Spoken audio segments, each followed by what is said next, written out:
सभी को नमस्कार। मैं जितेश कुमार जांगिड़, सहायक आचार्य चित्रकला, सर्वप्रथम आप सभी का ऑनलाइन ई क्लासरूम में हार्दिक स्वागत करता हूं। जैसे कि हम बीए द्वितीय वर्ष के चित्रकला विषय की इकाई प्रथम के अध्याय अजंता की चित्रकला का अध्ययन कर रहे हैं। पूर्व के भाग में हमने अजंता की विभिन्न गुफाओं का अध्ययन किया एवं इनमें प्राप्त प्रमुख चित्रों का भी सविस्तार अध्ययन किया।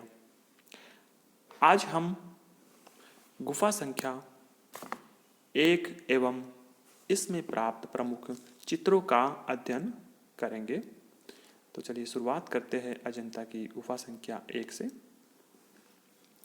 जैसा कि मैंने आपको पूर्व में बताया था कि अजंता की जो 5 गुफाएं हैं, जिनमें 9, 10, 19, 26 और गुफा संख्या 30, ये पांचों गुफाएं चैत्य गुफाएं हैं एवं जो अन्य शेष गुफाएं हैं वो सभी विहार गुफाएं हैं।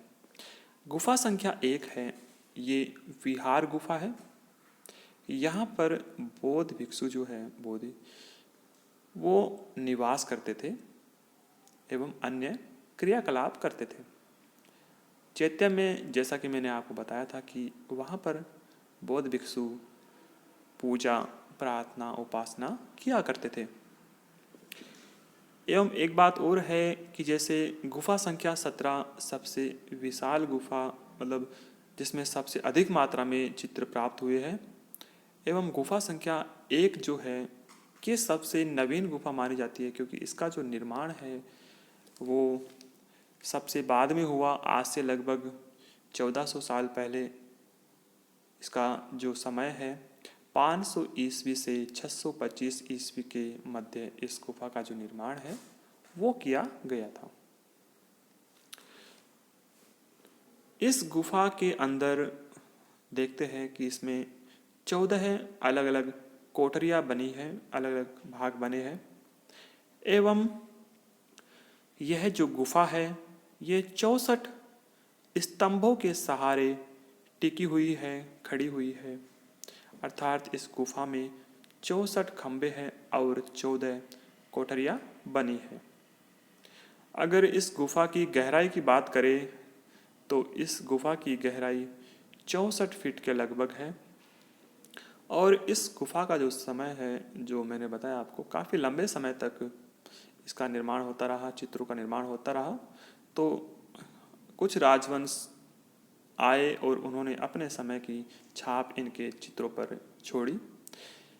अजंता के जो चित्र हैं, कुछ चित्र वाकाटक राजाओं के समय निर्मित हुए और कुछ चित्र जो है वो चालुक्य राजवंश के राजाओं के समय निर्मित हुए। और एक विशेष बात कि गुफा संख्या 1 में जो चित्र बने हैं, अर्थात हम कह सकते हैं कि बाद में की जो गुफाएं हैं उनमें भगवान बुद्ध का जो चित्रण होता था उसमें भगवान बुद्ध को राजसी रूप में दिखाया जाने लगा था। मतलब उनको वस्त्र आभूषणों से सुसज्जित, उनके सर पे मुकुट और शरीर पर विभिन्न आभूषण उन्हें धारण किए हुए अंकित किया जाने लगा। एक राजा के समान उन्हें अंकित किया जाने लगा। जैसे मैंने आपको बताया था पहले एक चित्र, जैसे तुषित स्वर्ग का जो है चित्र है, उसमें भगवान बुद्ध स्वर्ग में बैठे हैं। इसी प्रकार से आगे भी अनेक चित्र आएंगे, जैसे बोधिसत्व, पद्मपाणि, वज्रपाणि, शिवी जातक, इस प्रकार के चित्र हैं। इनमें राजसी रूप को दिखाया गया है, लेकिन इनके आध्यात्मिक स्वरूप को भी साथ में दिखाया गया है।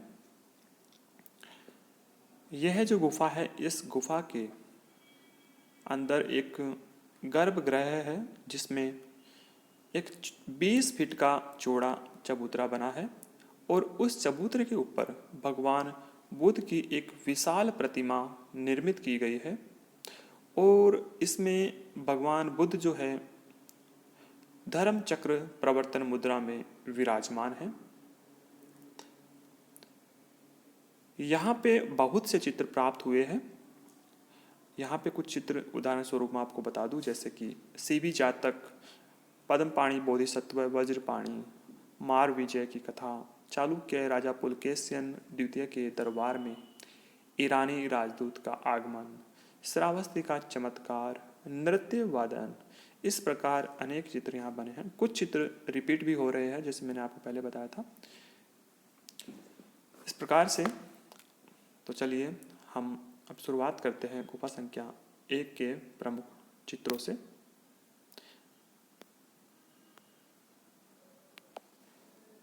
सबसे पहले हम अध्ययन करेंगे सीवी जातक नामक कथा चित्र का।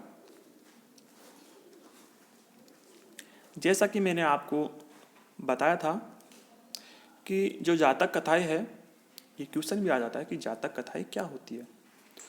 भगवान बुद्ध के जन्म जन्मांतर की जो कथाएं है वो जातक कथाएं होती है। इनमें भगवान बुद्ध अपने पूर्व जन्म में अनेक प्रकार के अवतार लेते हैं, अनेक जन्म लेते हैं, चाहे वो सर्प हो, चाहे वो हिरण हो, हाथी हो, हंस हो, हाथी, कुछ भी, कोई भी जानवर या फिर मनुष्य के रूप में वो अवतार लेते हैं और वो लोक कल्याण की भावना, एक संदेश वो दुनिया को देते हैं। दुनिया के कष्टों को या फिर दुनिया से पाप और बुराई को दूर करने के लिए वो अवतरित होते हैं। इस प्रकार से उनका हर एक जन्म, उसके जरिए कोई न कोई संदेश तो जो है मानवता को, मनुष्य को दिया जाता है। यहाँ पर भी जो राजा सीवी है उसके रूप में भगवान बुद्ध अपने पूर्व जन्म में एक राजा सीवी के रूप में जन्म लेते हैं और यह जो राजा है वो अपनी दयालु प्रवृत्ति के कारण, अपनी दानशीलता के कारण बहुत ही ज़्यादा विख्यात था। और ऐसे राजा के अगर कोई समीप आएगा तो शायद उसको भी काफ़ी सुख और शांति की अनुभूति होगी। एक बार क्या है कि ये जो राजा सीवी है अपने राजमहल में बैठे थे और उनकी गोद में अचानक एक कबूतर आकर के गिरता है। अब वो कबूतर अकस्मात गिरता है, लेकिन क्या कारण था? क्योंकि वो कबूतर स्वयं की रक्षा करने के लिए उड़ता हुआ अचानक गिर गया, क्योंकि उसके ऊपर हमला हुआ था बाज पक्षी का। और ये बाज पक्षी है, ये शिकारी पक्षी है, ये अपना शिकार जो है कबूतर को बना रहा था। कबूतर उसके हाथ में आने ही वाला था कि वो राजा सीवी की गोद में जा गिरा और बाज पक्षी के चंगुल से वो छूट गया। जब देखा राजा सीवी ने कि कबूतर हाँप रहा है, थोड़ा सा फड़फड़ा रहा है, मतलब अपने जीवन की रक्षा की भीख मांग रहा है, राजा सीवी को दया आ गई। तो एक तरफ जो बाज पक्षी है वो कहता कि महाराज मैं भूखा हूँ और आप प्रकृति में हस्तक्षेप नहीं कर सकते और ये मेरा शिकार है, ये आप मुझे वापस लौटा दीजिए और इसको खाकर मैं अपने पेट की भूख शांत करूँगा, अन्यथा मैं भी मर जाऊँगा। मतलब इस प्रकार से जो बाज पक्षी है वो अपना शिकार वापस से राजा सीवी से मांगता है, जो कबूतर है वो वापस से मांगता है ताकि वो उस कबूतर को मार के खा जाएगा और अपने पेट की भूख शांत कर लेगा। लेकिन राजा सीवी थे बड़े ही दयालु प्रवृत्ति के। उन्होंने सोचा कि क्यों ना मैं इस बाज पक्षी की भूख भी शांत कर दूं और इस कबूतर पक्षी को भी मैं बचा लूं। तो उन्होंने अपने पैर की जंघा का चाकू से मांस का टुकड़ा एक निकाला और उसे एक तराजू में रखा और एक तराजू के एक पलड़े में कबूतर पक्षी को बैठाया और कबूतर के बराबर मांस का हिस्सा उन्होंने तराजू में तोल करके बाज पक्षी को सौंप दिया। इस प्रकार से बाज पक्षी को उन्होंने दिया तो बाज पक्षी की भूख भी मिट गई और दूसरी तरफ जो कबूतर पक्षी है उसकी जान भी उन्होंने बचा ली। इस प्रकार से उन्होंने दो तो अच्छे भले कार्य एक साथ किए। आप देखते हैं चित्र में बाएं भाग में कबूतर राजा की जंघा पर बैठा हुआ है और दाईं तरफ एक तराजू के पास राजा सीवी जो है वो खड़े हुए हैं। मतलब उन्होंने तराजू ले रखा है। इस प्रकार से ये चित्र बना है और इनके समीप ही कुछ आकृतियां हैं, कुछ लोग हैं जो दुख और आश्चर्य की मुद्रा में खड़े हैं। उन्हें दुख है कि राजा ने अपना नुकसान किया, अपनी जंघा से मांस निकाल करके बाज पक्षी को दिया, कितना कष्ट झेला इन्होंने। और आश्चर्य इसलिए क्योंकि इन्होंने इतना महान कार्य राजा सीवी ने जो किया है वो अन्यत्र दुर्लभ है। आप देखते हैं कि जो चित्र है इसका जो काफ़ी भाग है वो नष्ट भी हो चुका है। चित्र में एक तरफ आप देखते हैं कि एक राजा है, उन्होंने अपने सिर पे मुकुट धारण कर रखा है और उनके हाथ में एक तराजू भी है। ये वही तराजू है जिसमें इन्होंने अपना मांस का टुकड़ा और कबूतर पक्षी दोनों को इसमें बराबर बराबर किया था।